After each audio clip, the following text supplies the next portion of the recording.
नमस्कार दर्शकों, मैं हूं बरखा सिंह। आज आपको लेकर आई हूं सिकंदराबाद में, जो कि बुलंदशहर का एक ऐसा क्षेत्र है जहां पर हमारे साथ यहाँ के युवा विधायक जी हैं, जिनका नाम ठाकुर लक्ष्मी राज सिंह जी हैं। इनसे पहले भी हम आपको मुलाकात करवा चुके हैं, आज दोबारा लेकर आए हैं इनके पास, क्योंकि 27 बहुत करीब है।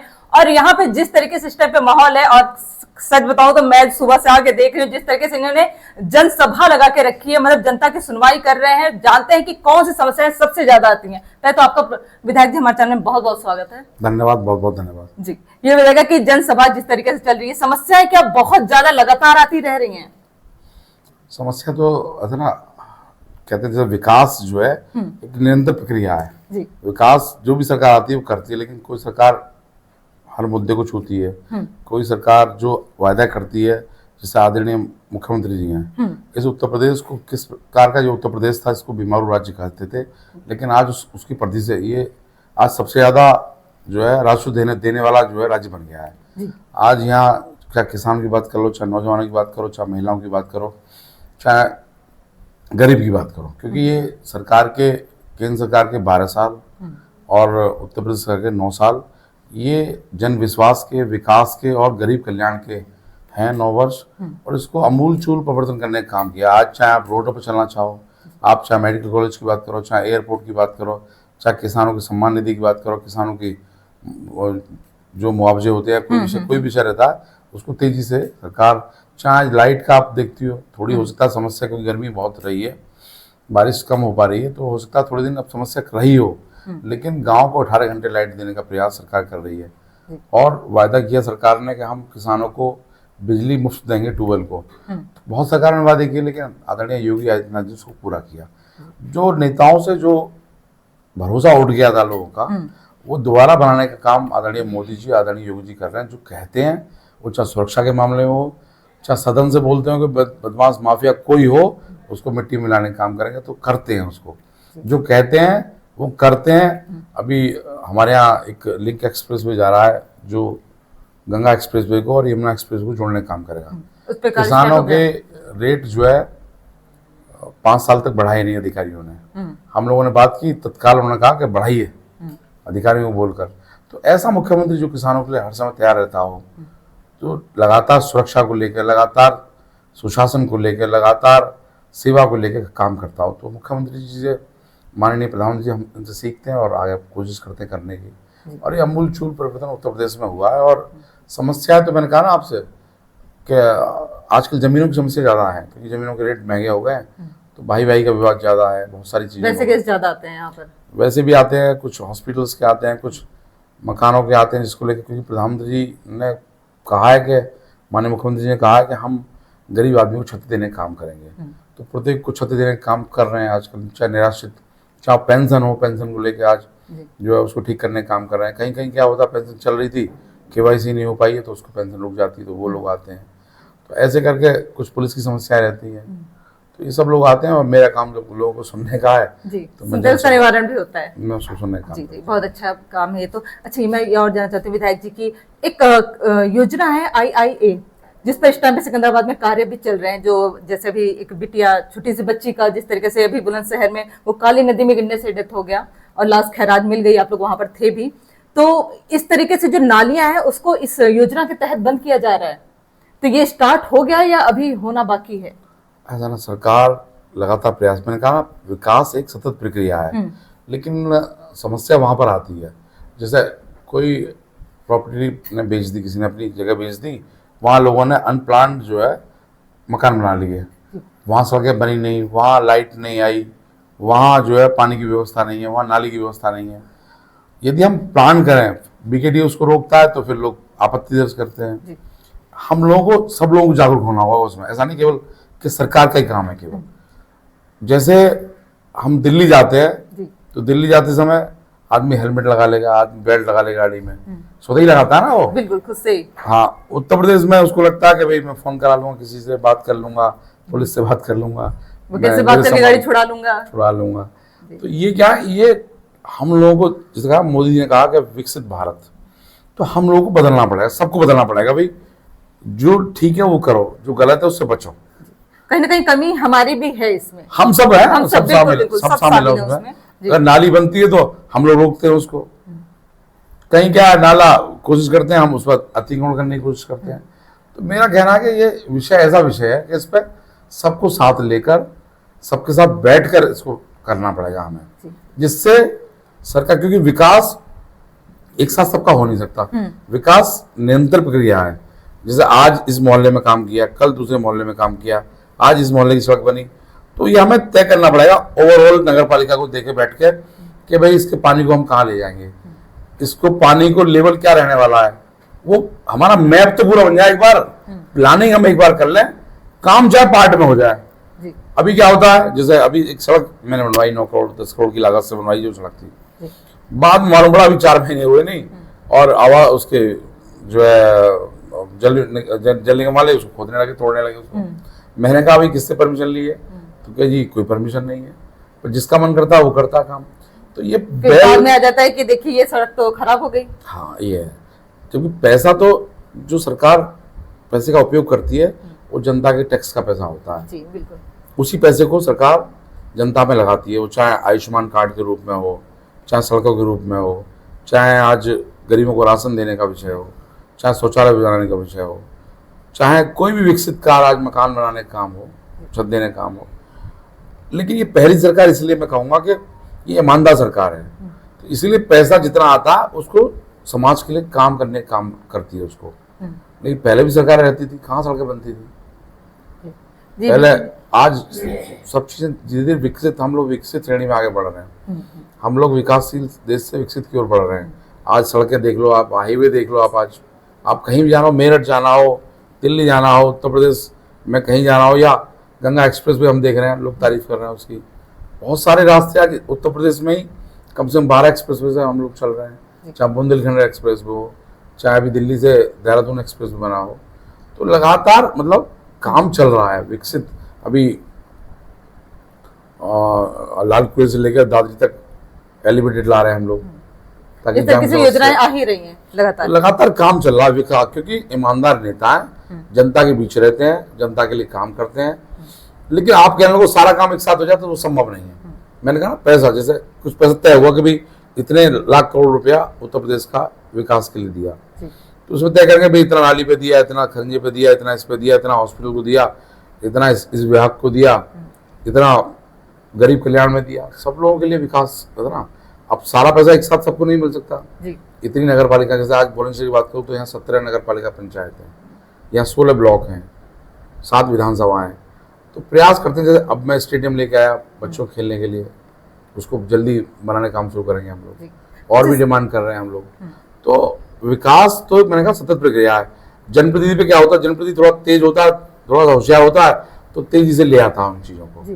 ये मैं आपके पास देखी, जहाँ जैसे जो जनसभा कर रहे थे आप, उसमें ज्यादातर लोग सिर्फ आपके ही क्षेत्र के नहीं थे, बुलंदशहर हो गया, खुर्जा हो गया, वहां के भी आए हुए। तो क्या वहां के विधायक इस पे ध्यान नहीं दे रहे हैं, और सब आपके ही पार्टी से हैं? मैं युवा मोर्चे का जिलाध्यक्ष था, पहले छात्र का अध्यक्ष रहा हूँ, विद्यार्थी परिषद में लंबे समय मैंने काम किया, 8-9 साल विभिन्न दायित्व पे रहा हूँ। फिर उसके बाद नगर अध्यक्ष रहा, जिला मंत्री रहा, महामंत्री रहा, जिलाध्यक्ष रहा। तो इस नाते पूरे जिले में मेरे संपर्क हैं, सब लोगों से मेरा जाना आना है। और मैं जब युवा मोर्चे का अध्यक्ष था तो मैंने 80,000 नौजवानों को पार्टी से जोड़ने का काम किया विद रिकॉर्ड। तो मेरे संपर्क होने नाते लोग सोचते हैं कि भाई विधायक जी मिल जाएंगे, अपने हैं, तो आ जाते हैं मेरा। और बड़ी बात है कि अब मैं एक सामान्य परिवार से आके विधायक हूँ।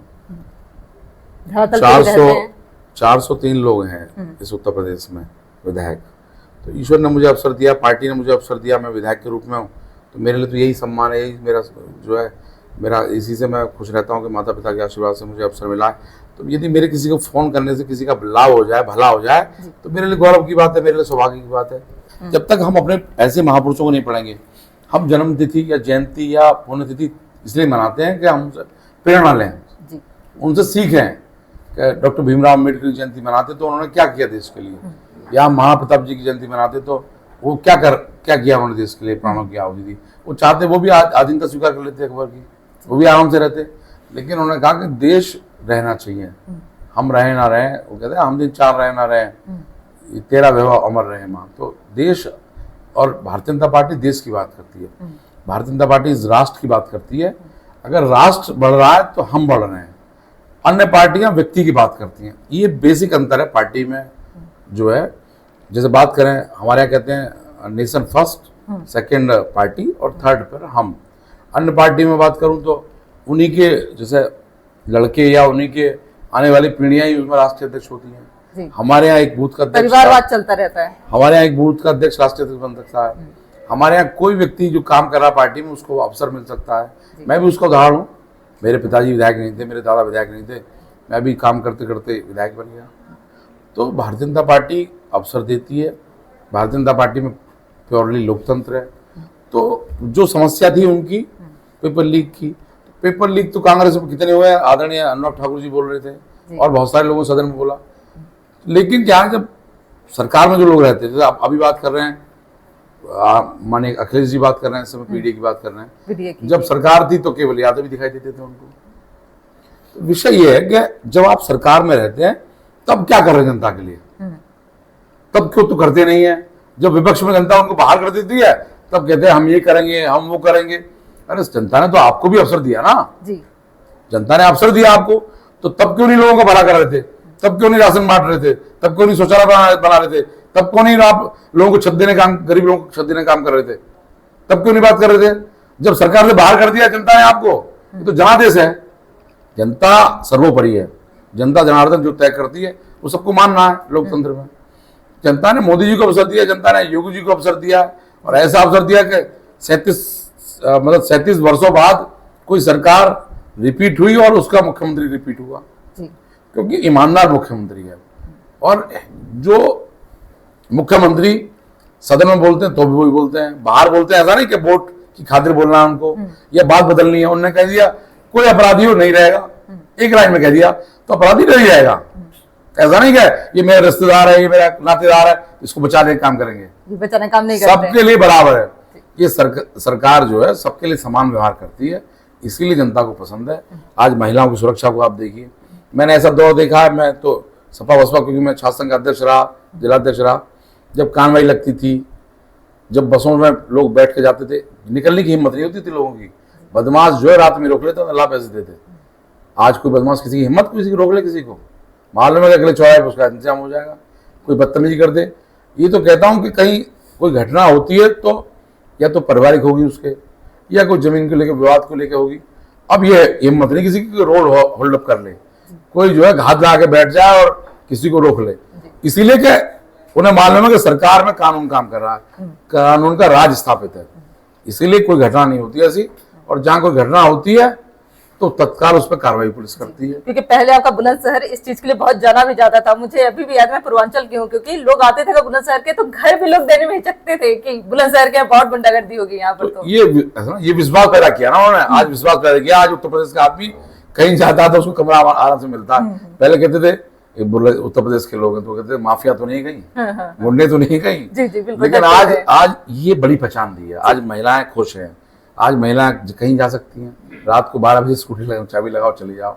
आज कोई भी, मतलब मैं कह रहा हूँ, मैंने ऐसा दौर जब मैं बदायूं जाता था या आगे बरेली जाता था जो है या पीलीभीत जाता था, तो मैं बस में जाता था, तो बस में आगे वाली बस में 2 पुलिस वाले बैठते थे, कान में 1 घंटा तक लोग बैठते थे और फिर पीछे वाली बस में बैठते थे। बीच वाली बस में वो बेड़ा टाइप लेके चलते हैं ना, ऐसे पुलिस वाले लेके चलते थे उसको। ये दौर मैंने देखा, सुरक्षा की ध्यान रखा जाता पहले की, पर अब ऐसा कोई व्यवस्था ही नहीं है। नहीं, मालूम नहीं बस ना लूट जाए नहीं। जी जी। तो इसीलिए पुलिस रहती थी, आगे पीछे बैठती थी। लेकिन आज कहीं भी जाओ कोई कार्रवाई नहीं लगती है। मंत्री की भैंसे चोरी हो जाती थी, आप देखो। किसान के पास लाइट आती नहीं थी, किसान जो है अब तो 10 घंटे लाइट ट्यूबवेल के लिए दे रहे हैं। बीच में थोड़ी सी जो है दिक्कत हुई है, लेकिन उसको अब जो खुर्जा में TSD का प्लांट बन रहा है जो, उसके आने से और 24 घंटे लाइट सबको मिलने लगेगी। जेवर के एयरपोर्ट आने की वजह से क्या सिकंदराबाद में आप कह सकते हैं कि रोजगार का, जो लोग दिल्ली नोएडा जा रहे थे बच्चे रोजगार के लिए, क्या कहीं ना कहीं इसके लिए बहुत अच्छा हो गया माहौल? ये जो एयरपोर्ट है, ऐसा नहीं कि ये पूरे उत्तर भारत के लिए उपलब्धि है, ये हमारे लिए स्वर्णिम काल है ये जेवर एयरपोर्ट। क्योंकि कोई एयरपोर्ट, अभी तो ये एयरपोर्ट की शुरुआत है, इसकी पहला चरण है इसका एयरपोर्ट का। इसके बनने से अभी फायदा जो हुआ हम लोगों को कि अभी जमीनों के रेट बहुत बढ़ गए यहाँ। जो 10 लाख रुपए की जमीन थी वो आज 1 करोड़ रुपए की जमीन रोड पे आप पूछोगे तो किसानों की चीजें बढ़ गई हैं आज धीरे धीरे। अभी क्या ये एयरपोर्ट केवल यात्री एयरपोर्ट नहीं है, ये कार्गो एयरपोर्ट है। कार्गो के साथ साथ यहाँ MRO भी है। अभी तक हमारे जो एयरक्राफ्ट होते थे वो ठीक होने के लिए कहीं विदेश जाते थे, श्रीलंका जाएंगे, दुबई जाएंगे, कहीं और जाते थे। अब वो MRO के माध्यम से हमारे नौजवानों को यहाँ काम मिलेगा। यहाँ कार्गो के कारण बहुत सारी चीजें जो हमारे जो बहुत सारी भंडारण की चीजें हैं, बहुत सारी जो है गोडाउन बनेंगे, बहुत सारे जो हाउसेस तो बनेंगे, सबको रोजगार भी कहीं ना कहीं मिलेगा। इससे क्या है आने वाले समय में, मैंने कहा ना, रोजगार के अवसर इतनी चीजें आ जाएंगी। जैसे आज दिल्ली के एयरपोर्ट की बात करो आप, महिपालपुर, इंचों में जमीन बिकती है आज वहाँ सबको रोजगार मिलता है वहाँ के लोगों को। तो ऐसे ही ये एयरपोर्ट हमारे लिए स्वर्णिम काल है, हमारे आसपास के साथ साथ पूरे उत्तर भारत के लिए। जब पूरे स्विंग में आएगा, जब पूरा बन के तैयार हो जाएगा, अभी तो पहला चरण है, फिर दूसरा, तीसरा, चौथा चरण बन के तैयार होगा, तो ये हम लोगों के लिए, क्योंकि दुनिया एशिया का बता रहे, एशिया का जो है नंबर 1 का एयरपोर्ट है, दुनिया का चौथे नंबर का एयरपोर्ट है। तो ये हमारे लिए स्वर्णिम अवसर लेके आएगा और नौजवानों के लिए नौकरी लेके आएगा। जो व्यवसायी हैं उनके लिए नए बाजार खोलेगा, वो अपने सामान को इधर से उधर कहीं भेज सकते हैं कार्गो के माध्यम से। किसानों के लिए भी इससे लाभ होने वाला है कि अपनी फसल को, जो ऐसी फसलें हैं जिनके रेट यहाँ कम मिलते हैं, क्योंकि चीजें डिमांड और सप्लाई पे रहती हैं। कोई चीज यहाँ सस्ती है, दूसरी जगह महंगी है, उसको हम कार्गो के माध्यम से बाहर भेज सकते हैं। तो किसानों के लिए, नौजवानों के लिए, ये सबके लिए नए अवसर लेके आने वाला है। इससे सबको लाभ मिलने वाला है और व्यवसायी भी इससे खुश होने वाले हैं। सबको अवसर, नौकरियों में भी सबको अवसर मिलेंगे, इतने लोग जब सबको लाभ होगा एक तरीके से। सबको इससे लाभ। बिल्कुल लास्ट है आपका, क्योंकि आपका ज्यादा समय लेंगे नहीं हम। विधानसभा से अपने कुछ कहना चाहेंगे, जो क्षेत्र की जनता है जो आपसे बहुत आस लगा के रखी है और अभी भी उम्मीद कर रही है कि कुछ न कुछ और भी लाभ उनको, कुछ न कुछ और योजनाएं भी और मिलेंगी इन्हें। मैं लगातार हर गांव में जाने की कोशिश करता हूं, हर सुख दुख में उनके साथ रहता हूं। जनप्रतिनिधि का मतलब ये होता है कि मैं उनके जो है हर सुख दुख में साथ रहूं। और काम के विषय में तो लगभग अभी मैं किताब तैयार कर रहा हूं, जो मेरे 4.5 साल के 4 साल के जो काम है, लगभग 2000 करोड़ के आसपास के वो जो है काम होंगे। तो उसकी बुकलेट अभी मैं तैयार करा रहा हूँ उसको। और उसके बाद जो है अभी मेरा काम है कि कोई गाँव से गाँव ऐसा ना छूटे जो गाँव से गाँव जुड़ा ना हो, उस पर हम लोग काम करें। क्योंकि विकसित भारत के लिए यही सब चीज़ें हैं कि गाँव जो है, गाँव में पुस्तकालय हों, गाँव में जो है इस तरह के प्लांट्स हों जो आदमी बैठ ले वहाँ, गाँव अच्छे होंगे। क्लास हो एक तरीके से बच्चों के लिए। वो तो मेरे यहाँ कोई स्कूल ऐसा नहीं है जहाँ स्मार्ट क्लासेस ना हो, सारी जगह पे, सब जगह स्मार्ट क्लासेस है। और एक बार तो ये हुआ कि शामली की तस्वीर छपी, मालूम पड़ा लोगों ने कहा तो कहीं विदेश की तस्वीर है। वहाँ एक बच्चा खगोलीय लैब के माध्यम से वो उसको देख रहा था, पूरे भूगोल शास्त्र को देख रहा था, कहाँ कौन सा ग्रह और क्या है। तो फोटो छपी तो लोगों ने कमेंट किया कि कहीं बाहर किया, लेकिन मेरे सिकंदराबाद की तस्वीर थी, बाद में लोगों को पता चला। तो आज जो है खगोल शास्त्र के माध्यम से बच्चे आगे बढ़ रहे हैं और स्कूलों में कायाकल्प करने का काम किया है। और CSR के माध्यम से हम लोगों ने कई संस्थाओं से काम कराने की कोशिश की है, आगे भी कराते रहेंगे, क्योंकि हमारा नौजवान पढ़ेगा तभी तो देश आगे बढ़ेगा। बिल्कुल बिल्कुल।